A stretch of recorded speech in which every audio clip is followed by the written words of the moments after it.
যে ছাত্ররা আন্দোলন করেছে তারা বৈষম্যের শিকার হয়েছে। তারা একটা কোটা নিয়ে আন্দোলন করেছে। এই কোটাটা যদি আপনাদের কাছে যৌক্তিক লাগে তাহলে কেন আমাদের আজকে নন ইউনিয়ন ব্যাপারটা যৌক্তিক লাগবে না বলেন? এটাও একটা যৌক্তিক দাবি। এই দাবি সম্পর্কে আপনারা সবাই জানেন এবং বুঝেন যে এই দাবি একটা শিক্ষা প্রতিষ্ঠানের একটা শিক্ষকের চাকরির বয়স আমাদের আর বেশি দিন মনে হয় নাই। আমাদের চাকরির বয়স হয়তো কারো আছে 10 বছর, কারো আছে 15 বছর, কারো আছে 3 বছর।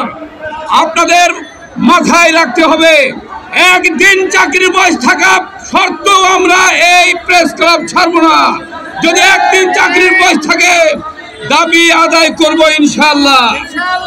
প্রিয় ভাইরা, আমি আপনাদের একটা কথা বুঝাতে চাই।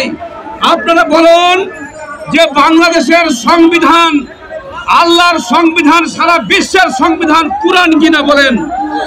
এই কুরআন যারা মানে পার্লামেন্টকে, আজকে যে সংবিধান রয়েছে এখানে সবার জন্য আইন সমান কিনা? সবার জন্য যদি আইন সমান হয়ে থাকে তবে আমাদের মধ্যে বৈষম্য কেন? এই বৈষম্য যারা করছে আমরা তাদের উদ্দেশ্যে বলতে চাই যে বৈষম্য করবেন না। কারণ এক জাতি একই শিক্ষক বেতন পাচ্ছে, আরেক জাতি শিক্ষক প্রেস ক্লাবে বেতনের জন্য আন্দোলন করছে। আপনারা কি মানুষ না? আপনাদের ভিতরে বিবেক নেই? আপনাদের ভিতরে জ্ঞান নেই যে শিক্ষকরা রাস্তায় থাকবে কেন? এই সময় শিক্ষকরা থাকবে শিক্ষা প্রতিষ্ঠানে, এই সময় শিক্ষকরা রাস্তায় বেতনের জন্য আন্দোলন করছে। কত ভালো লাগছে আপনাদের।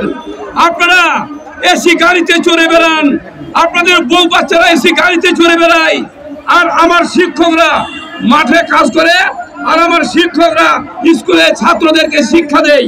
আমাদের এই সকল শিক্ষকরা বলেন তো, কারো ছাত্র ম্যাজিস্ট্রেট পর্যন্ত হয়েছে, ডিসি হয়েছে, বড় বড় অফিসার হয়েছে।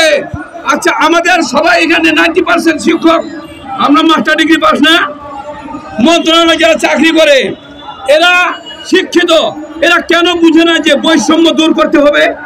আজকে রাস্তায় শিক্ষকরা থাকবে কেন? শিক্ষকদের যে সময় থাকার কথা শিক্ষা প্রতিষ্ঠানে। প্রিয় ভাইরা আমার, আমি একটার কারণেই আজকে আপনাদের সামনে বক্তৃতা করছি যে কিছুদিন আগে এমপিও দেওয়া হয়েছে, এটাও বৈষম্যের শিকার হয়েছি আমরা।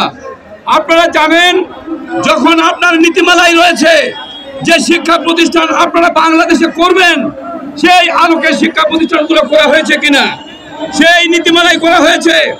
আজকে এই নীতিমালার মধ্যে আপনার নিয়ম আছে 3 বছরের মধ্যে সকল শিক্ষা প্রতিষ্ঠান আপনারা দেখে বেতন দিবেন।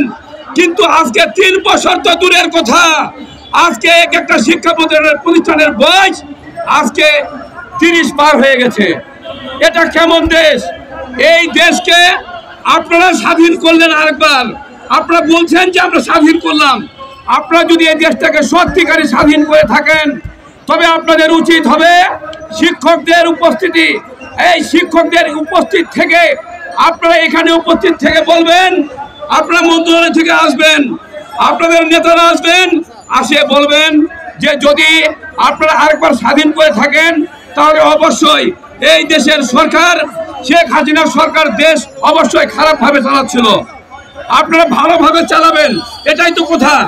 যদি আপনারা ভালোভাবে চালান তাহলে আমরা সবাই বৈষম্যের শিকার হয়েছি, আমরা সবাই বৈষম্যের শিকার হয়েছি। আজকে আমাদেরকে ভালো রাস্তায় নিয়ে যান, আমাদের এমপিও দিয়ে আমাদের এই বৈষম্যটা দূর করেন। শুধু আমরাই নই, সারা বাংলাদেশে আপনারাও বৈষম্যের শিকার হয়েছেন। যে ছাত্ররা আন্দোলন করেছে তারাও বৈষম্যের শিকার হয়েছে। তারা একটা কোটা নিয়ে আন্দোলন করেছে। এই কোটাটা যদি আপনাদের কাছে যৌক্তিক লাগে তাহলে কেন আমাদের আজকে নন ইউনিয়ন ব্যাপারটা যৌক্তিক লাগবে না বলেন? এটাও একটা যৌক্তিক দাবি। এই যৌক্তিক দাবিটাকে আপনাদের আসে এখানে আমি পরিষ্কার ভাষায় বলবো, আমার হাসনাত ভাই আপনি যেখানে থাকেন, আমার সার্জিস ভাই আপনি যেখানে থাকেন, আপনারা সমন্বয়ক সেজেছিলেন, সমন্বয়ক সেজে এই দেশকে স্বাধীন করেছেন। দেশের সকল মানুষ আপনাদের সাড়া দিয়েছে, আপনাদের সাড়া দিয়ে এই সরকারকে উৎখাত করেছে, এটা ভালো করেছে। আমরাও চাই এই সরকার আমাদের মধ্যে অনেক ফাটল ধরিয়ে দিয়ে আমাদের এমপিও যতবার করতে এসেছে, এমপির জন্য আন্দোলন করতে এসেছি, ততবার আইন পাস করেছে। কিভাবে এদেরকে এখান থেকে উঠিয়ে দেওয়া যায়, কিভাবে এমপিও থেকে এদেরকে বঞ্চিত করা যায়, এই কারণগুলো আপনাদের মধ্যে অনেক ছিল। আপনারা অনেকে মাস্টার ডিগ্রি কমপ্লিট করে ভালো মিডিয়াম ভালো ছাত্র হয়ে কতগুলো ছাত্র আছেন আপনারা যে আপনারা অনর্গল ইংলিশ থেকে কথা বলতে পারেন, তারপরেও আপনারা পরীক্ষা দিয়েছেন, আপনাকে চাকরি না দিয়ে আপনাদেরকে বৈষম্যে ফেলে দিয়ে তাদের লোককে চাকরি দিয়েছে। আজকে আমাদের এই যে অবস্থা, আমাদের তাই আপনাদের সাথে আমরা আপনাদের সাথে একত্রতা ঘোষণা করছি। আপনারা আমাদের কাছে এখানে আসবেন, আসে আমাদের দাবি দেওয়া সম্পর্কে অনেক দিন থেকে আন্দোলন করছি। আমার মনে হয় শুধু বাংলাদেশ জানে না, এটা ইন্টারন্যাশনাল আন্তর্জাতিক সারা বিশ্ব জানে। আমার মনে হয় যে এই শিক্ষকরা আমরা সবাই বৈষম্যের শিকার। তাই আমি দাবি রাখবো, আপনারা যেখানে থাকেন, বিএনপির ফখরুল ভাই আপনার বাড়ি ঠাকুরগাঁয়, আমাদের বাড়ি ঠাকুরগাঁ, আপনি দয়া করে পঞ্চগড় ঠাকুরগাঁ বেশি দূরে না, আপনি দয়া করে আমাদের বিষয়টা দেখবেন। আপনি মন্ত্রণালয়ে কথা বলবেন, আপনি যদি আমাদের জন্য কথা বলেন। বিএনপি সরকার সব সময় ভালো কাজ করে আমরা জানি। বিএনপি সরকার ন্যায় নীতিতে চলে। আজকে এই ন্যায় নীতিতে যদি বিএনপি সরকার চলে, আমরা বিএনপি সরকারের আমরা সমর্থন জানাতে বাধ্য, আমরা জামাতকেও সমর্থন জানাতে বাধ্য, আমরা ছাত্রদের ন্যায্য কাজ যেটা করেছে আমরা সেটাও সমর্থন জানাতে বাধ্য।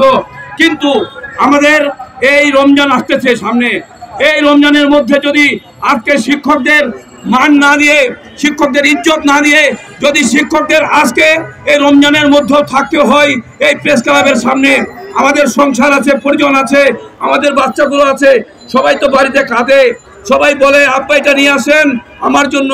আমার শিক্ষকরা কেউ পারে না ভাই, শিক্ষকদের এত টাকা নেই, শিক্ষকরা সংসার করে, কৃষি করে, মাঠে খাটে সংসাররা।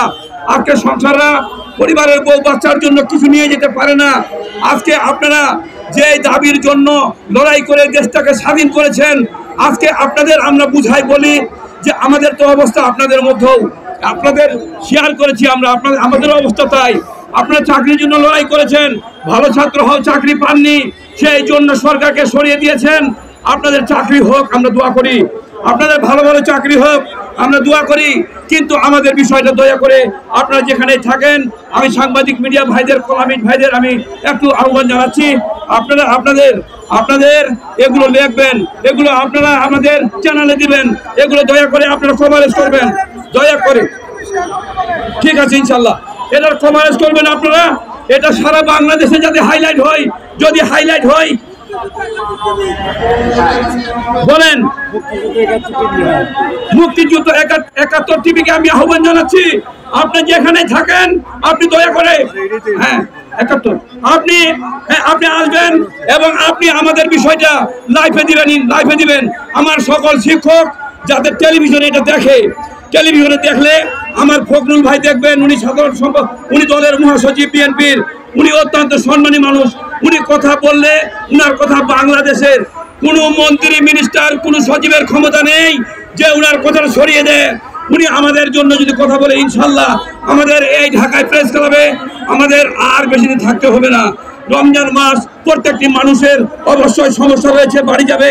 তাই আমাদের সব সময়ের মধ্যে এই দাবিটা যদি পূরণ করে আমরা যেতে পারবো ইনশাল্লাহ। তাই প্রিয় ভাইরা, বক্তৃতা দেওয়ার অনেক আছে আপনারা জানেন, কিন্তু আমাদের যে দাবিটা, সেই দাবিটা হলো আমাদের এমপিও। আমি সবাইকে আহ্বান জানাচ্ছি, বিশেষ করে কভারেজ দিবেন, আপনাদের আহ্বান জানাচ্ছি, আপনাদের হাতে ধরে পায়ে ধরে বলছি, আপনারা আমাদের বিষয়গুলো কভারেজ দিবেন এবং সব জায়গায় সব সাংবাদিক মিডিয়া ভাইরা আপনারা বলবেন আমাদের ব্যাপারে, সচিবদেরকে বলবেন যে ভাই এই শিক্ষকদের আজকে নয় ৪০ বছর ধরে এই শিক্ষকদের বিষয়গুলো আমরা লাইভে দিচ্ছি, আমরা টেলিভিশনে দেখাচ্ছি। এই শিক্ষকরা বারবার ঢাকায় আসে, আপনারা কি দেখেন না? এই শিক্ষকদের বেতন দিয়ে দেন তো। কয়টা প্রতিষ্ঠান আছে? মাত্র ১-১.৫ প্রতিষ্ঠান আছে। প্রাইমারি যদি ২৬,০০০ ঘোষণা দিতে পারে তাহলে কেন পারবে না? প্রিয় ভাইয়ের, আমার অনেক বক্তা রয়েছে, আমি আর বক্তব্য দীর্ঘায়ু করবো না। আপনাদের সকলের এখানে থাকার আহ্বান জানিয়ে, ভাই কেউ আপনারা এই আবাসিকে থাকবেন না, ৬০০-৭০০ টাকা ভাড়া কেন দিবেন? আপনারা এখানেই থাকবেন, থাকার ব্যবস্থা আপনাদের তো এখানে আছে, সমস্যা কোথায়?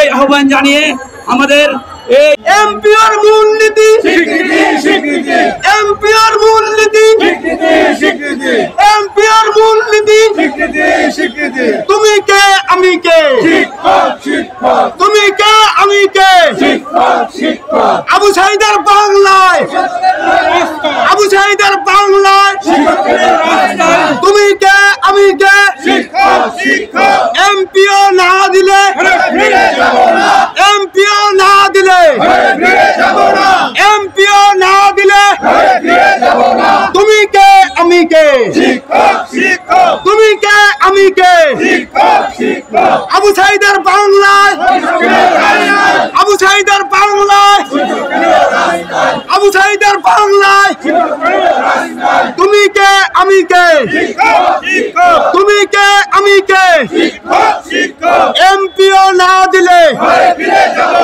এমপিও না দিলে এমপিও না দিলে এমপিও না দিলে এমপিও না দিলে তুমি কে আমি কে তুমি কে আমি কে আবু সাঈদের বাংলায় আবু সাঈদের বাংলায় তুমি কে আমি কে তুমি কে আমি কে তুমি কে আমি কে আবু সাঈদের বাংলায় আবু সাঈদের বাংলায় আবু সাঈদের বাংলায় আবু সাঈদের বাংলায় এমপিওর মূলনীতি এমপিওর মূলনীতি এমপিওর মূলনীতি তুমি কে আমি কে তুমি কে আমি কে ধন্যবাদ সবাইকে আপনারা সবাই থাকবেন জীবন দিতে হয় জীবন দেব